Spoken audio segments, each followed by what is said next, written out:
Hi friends, welcome back to my channel. मैं doctor Shalini Aale आप सभी का स्वागत करती हूँ। आज हम ब्लैक फंगस, जिसे म्यूकोमाइकोसिस और कभी कभी इसे जाइगोमाइकोसिस भी कहते हैं, इसके बारे में जानकारी प्राप्त करेंगे।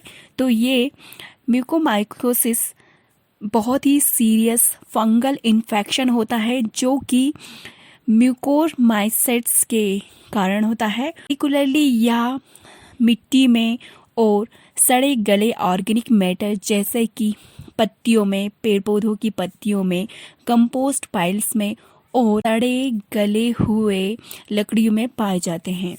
और ये उन लोगों को होता है जो कि फंगल स्पोर्स के कांटेक्ट में आते हैं और ये फंगल स्पोर्स हमारे एनवायरनमेंट में रहते हैं। जैसे कि एग्जांपल के लिए लंग, और इससे साइनस का इन्फेक्शन हो जाता है और कुछ समय के बाद यह हमारे ब्रीथ के द्वारा ये फंगल स्पोर्स हमारे बॉडी के अंदर प्रवेश कर जाते हैं और जिसके कारण व्यक्ति को फंगल इन्फेक्शन हो जाता है। तो इस प्रॉब्लम को हम मेडिसिन्स के द्वारा ठीक कर सकते हैं। ब्लैक फंगस उन लोगों को होता है जो कि हेल्थ रिलेटेड जिन्हें प्रॉब्लम होती है, जो मेडिसिन का ले रहे हो किसी भी हेल्थ इशू के लिए, और उनकी जो बॉडी की एबिलिटी होती है बहुत ही कम होती है जर्म से फाइट करने की और सिकनेस से फाइट करने की। तो इस तरह से जिनकी लो इम्यूनिटी होती है दोस्तों, उन लोगों को ब्लैक फंगस होता है।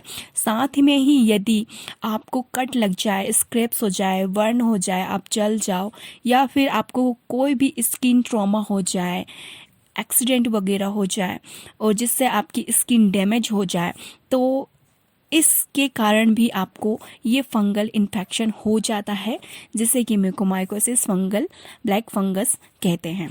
अब दोस्तों हम इसके ट्रांसमिशन को जानते हैं कि कैसे ये आपकी बॉडी में ट्रांसमिट होता है।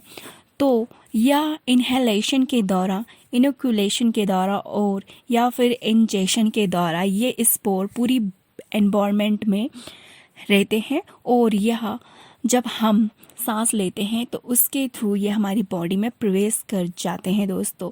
तो यदि इसके अलावा जो भी आपके एडेसिव बैंडेज होते हैं जो हेल्थ केयर के द्वारा यूज़ किए जाते हैं, या फिर हॉस्पिटल्स लाइनेंस रहते हैं, नेगेटिव प्रेशर रूम्स रहेगा, यदि वाटर में लीकेज प्रॉब्लम हो रही है, आपके घर में नल वगैरह है उसमें लीक हो रहा है, तो उस कंडीशन में भी इसका ट्रांसमिशन हो जाता है। और साथ ही यदि आप के घर में पुअर एयर फिल्ट्रेशन हो, नॉन स्टेराइल मेडिकल डिवाइस का यूज़ कर रहे हैं हॉस्पिटल में या फिर आप अपने घर में, या फिर इसके अलावा यदि बिल्डिंग कंस्ट्रक्शन का काम चल रहा है, तो इस सभी सिचुएशन में भी आपको ब्लैक फंगस आपके अंदर ट्रांसमिट हो सकता है। अब जानेंगे हम रिस्क ग्रुप में कौन कौन से लोग आते हैं। तो ब्लैक फंगस होने का सबसे ज़्यादा खतरा उन लोगों को होता है जिनका कंट्रोल डायबिटीज़ में नहीं होता है, उनकी डायबिटीज़ अनकंट्रोलेबल होती है, उन्हें कोई भी मैलिग्नेंसी होती है, और साथ में उन्हें हिमेटोपोइटिक स्टेम सेल ट्रांसप्लांट यदि उनका हुआ हो, या फिर कोई भी सॉलिड ऑर्गन जैसे कि लीवर, किडनी, हार्ट, इसका ट्रांसप्लांट हुआ हो उनमें, उनकी बॉडी में, और साथ ही यदि उन्हें लगातार ही न्यूट्रोपेनिया की शिकायत हो, और उन लोगों में भी यह ब्लैक फंगस होता है जो कि कोई भी कार्टिको स्टेरॉइड थेरेपी ले रहे हो बहुत ही लंबे समय से, यदि उन्हें कोई स्किन ट्रॉमा हो गया हो, यदि वह जल गए हो, और यदि उन्हें सर्जिकल वुंड हो गया हो, साथ में उन लोगों को भी ये ब्लैक फंगस होता है जो कि माल न्यूट्रिशमेंट की शिकायत होती है जिन्हें, और जिनके प्रीमेच्योर इन्फेंट्स होते हैं। तो इस तरह से ये ग्रुप में आते हैं, ये रिस्क ग्रुप में आते हैं ये लोग। अब हम जानेंगे ब्लैक फंगस के सिम्टम्स को। कि कौन कौन से सिम्टम्स आते हैं तो आप डिटेक्ट कर पाओ कि आपको ब्लैक फंगस हो गया है या फलाने इंसान को ब्लैक फंगस हो गया है। तो इसके सिम्टम्स जो होते हैं हमारी बॉडी में ग्रो करते हैं और ग्रोइंग के हिसाब से इसके सिम्टम्स बढ़ते हैं, आते हैं हमें, और इसके साथ ही हम इसका ट्रीटमेंट भी सिम्टम्स के अनुसार ही करते हैं। तो यदि आप किसी हेल्थ केयर के कांटेक्ट में जाते हो और उन्हें ये सभी आप सिम्टम्स बताते हैं तो वो समझ जाएगा कि आपको किस हिसाब से ट्रीट किया जाए। तो इसमें सिम्टम्स है, जब आपको साइनस और ब्रेन में ब्लैक फंगस म्यूकोमाइकोसिस की शिकायत हो तो आपको ये सिम्टम्स आएंगे कि आपके एक साइड में फेशियल स्वेलिंग रहेगी, सर दर्द बना रहेगा, नेज़ल और साइनस कंजेशन रहेगा, आपको फीवर आएंगे साथ में, और आपको ब्लैक लीजन्स दिखाई देंगे। आपके माउथ के ऊपर साइड में अंदर की तरफ आपको बहुत ज़्यादा सीवियर प्रॉब्लम होगी। तो इस तरह से आपको राइनोसेरेब्रल मींस की साइनस और ब्रेन के सिम्टम्स आते हैं। इसके हम दूसरे सिम्टम्स देखते हैं जो कि पल्मोनरी में आते हैं। पल्मोनरी मींस कि लंग्स में आपको यदि ब्लैक फंगस हो जाए तो क्या सिम्टम्स आएंगे। तो इसमें सिम्टम्स आता है, आपको फीवर होता है, बहुत ज़्यादा खांसियाँ होती है, चेस्ट में पेन होता है, आपकी ब्रीथ शॉर्ट हो जाती है, और इस तरह से आपको लंग के सिम्टम्स आते हैं। और यदि आपको ब्लैक फंगस आपकी स्किन में हो जाए तो कौन से सिम्टम्स आते हैं। इसमें सिम्टम्स आएंगे कि आपको ब्लिस्टर फॉर्म हो जाएगी, आपकी स्किन में अल्सर्स बन जाएंगे, और आपकी स्किन जो होगी इस तरह से सड़ गल जाएगी कि वह ब्लैक कलर की हो जाएगी। साथ में आपको बहुत ज़्यादा वहाँ स्किन में गर्माहट महसूस होगी, रेडनेस महसूस होगी, सॉइलिंग हो जाएगी उस वुंड के आसपास, और साथ ही आपको पेन भी बना रहेगा आपकी स्किन में। तो इस तरह के स्किन के सिम्टम्स आपको आएंगे ब्लैक फंगस में। तो इसके अलावा जो सिम्टम्स है, आपको यदि गैस्ट्रोइंटेस्टाइनल मतलब कि पेट का आपको ब्लैक फंगस हो जाए तब क्या सिम्टम्स आएंगे। तो इसमें हमको सिम्टम्स दिखाई देंगे कि आपके जो पेट है उसमें बहुत ज़्यादा आपको दर्द होगा, आपको उल्टी वॉमिटिंग फील होगी, साथ में आपको बहुत ज़्यादा ब्लीडिंग होगी, और ये हो सकता है कि ये ब्लीडिंग आपको ब्लड की ब्लीडिंग हो। तो इस तरह से ये सिम्टम्स आते हैं ब्लैक फंगस के। यदि आपको म्यूकोमाइकोसिस हो जाए तब क्या डायग्नोसिस कैसे की जाएगी। तो इसकी डायग्नोसिस हेल्थ केयर प्रोवाइडर्स के द्वारा की जाएगी। वो आपको प्रोवाइड कर सकते हैं कि आपकी हिस्ट्री लेंगे, आपको सिम्टम्स जो है उसको लेंगे, साथ में आपका फिजिकल एग्जामिनेशन कराएंगे, आपको साथ में लेबोरेटरी टेस्ट करा सकते हैं जिससे कि पता चलता है कि आपको ब्लैक फंगस हुआ है।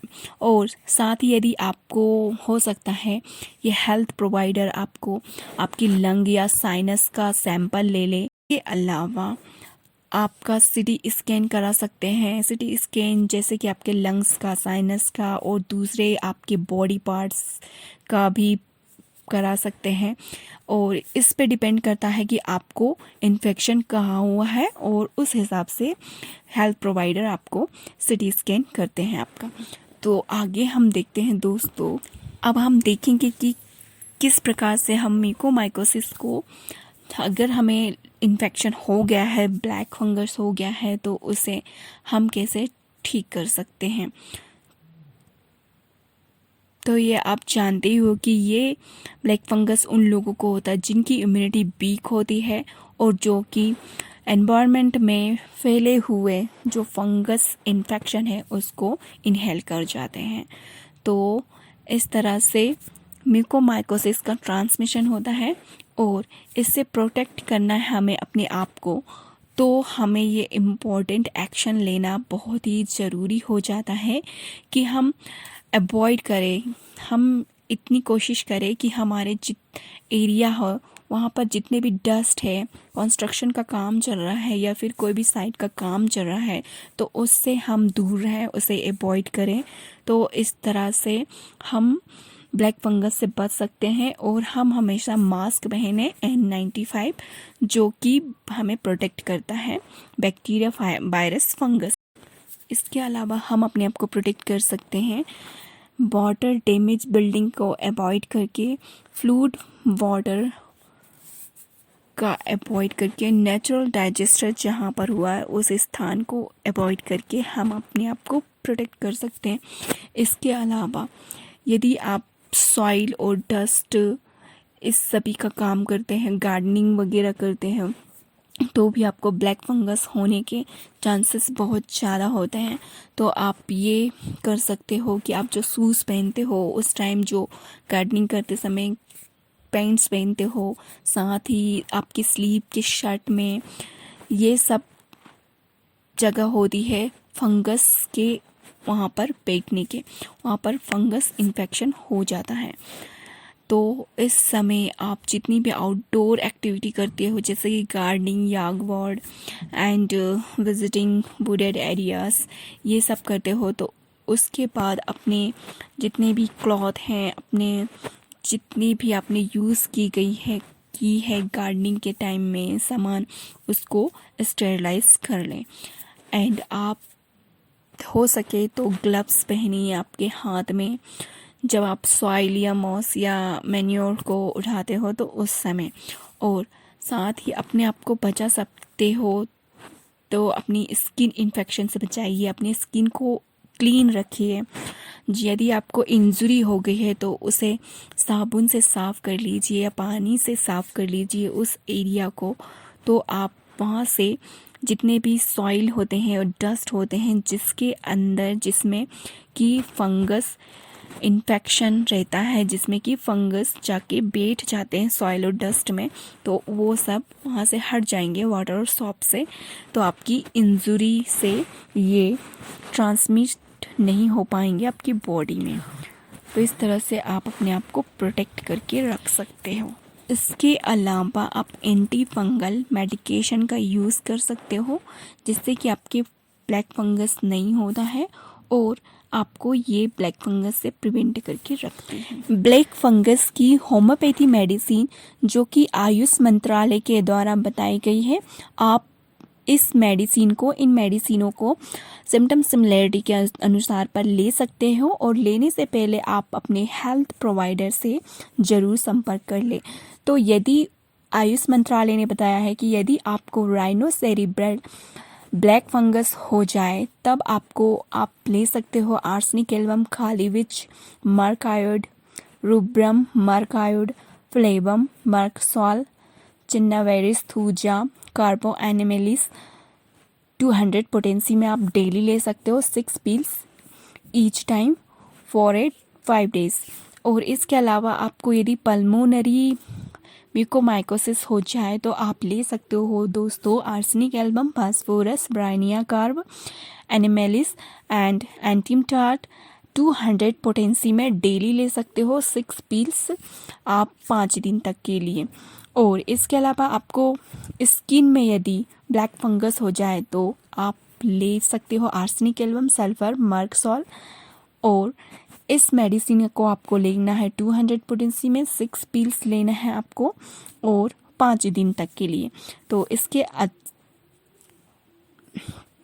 इसके अलावा यदि आपको गैस्ट्रोइंटेस्टाइनल पेट की यदि ब्लैक फंगस हो जाए तो आप ले सकते हो arsenic album, phosphorus, nitric acid 200 potency में डेली 2 टाइम्स 5 दिन के लिए। तो इस तरह से आयुष मंत्रालय के गाइडलाइंस के अनुसार भी आप मेडिसिन को दोस्तों अपने घर में ले सकते हो।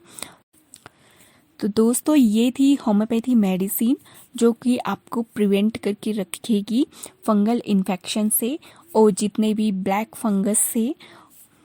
दोस्तों मेरे चैनल को सब्सक्राइब कीजिए नीचे दिए गए बेल आइकॉन को प्रेस करके, और साथ ही लाइक और शेयर कीजिए अपनी फैमिली फ्रेंड के साथ में। और मिलती हूँ आपसे नेक्स्ट वीडियो में, तब तक के लिए अपना ख्याल रखिए और ब्लैक फंगस से बचे रहिए और मेरे द्वारा दिए गए प्रिवेंटिव टिप्स को आप अप्लाई कीजिए। धन्यवाद, नमस्ते।